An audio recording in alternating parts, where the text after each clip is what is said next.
So we're here with Jessie, one of our longtime caregivers here at Carolina Poodle Rescue, and we thought we'd just give you some insight into what it takes to be a caregiver here at the farm. So Jessie, we just had Thanksgiving, Christmas is coming up. What happens on the holidays around here? We are here. Thanksgiving and Christmas are the only 2 days that Donna will allow us to put the dogs up early and go home and spend time with our family. But the dogs have to be taken care of no matter what. So. And what about, when it's really cold, or if it's raining or snowing, or even those occasional, hurricane warnings? What happens then? We are here. We come in, we rotate the dogs, weather permitting. If it's the old dogs, of course, they can't stand to be outside in the cold weather or the rain or whatever, so we do short rotations, and from there we just kind of clean and put down pads if we have to, but we have to care for the dogs no matter what. So.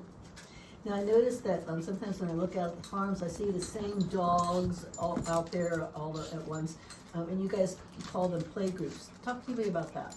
We actually, when a dog comes in, we have to do temperament testing to see what groups they get along with. Some large dogs don't like small dogs, some small dogs don't like large dogs, males don't like males. And then some come in and they love everybody, but we have to put them in a group where everybody's safe. So that's how we I call it controlled chaos. So sometimes we have to put them we always put them where they're appropriate. So. And I also noticed that there's about 12 buildings out there with different dogs in different buildings. You guys call them cottages. Talk to me about that system. We do. That's actually the play groups and the play yards. So we test the dogs where they are. We have medically challenged dogs. You wouldn't want to put a medically challenged older dog with, a young puppy or a very aggressive dog.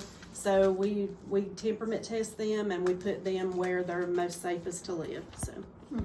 And I know that we get a lot of dogs in here that have been failed by humans. They have quirks or temperament or behavior things that people have just, given up on and give them to us. And, so how do you guys deal with those dogs? We believe that there's a home for every dog. It has to be the right home, but we believe that there is a home for every dog.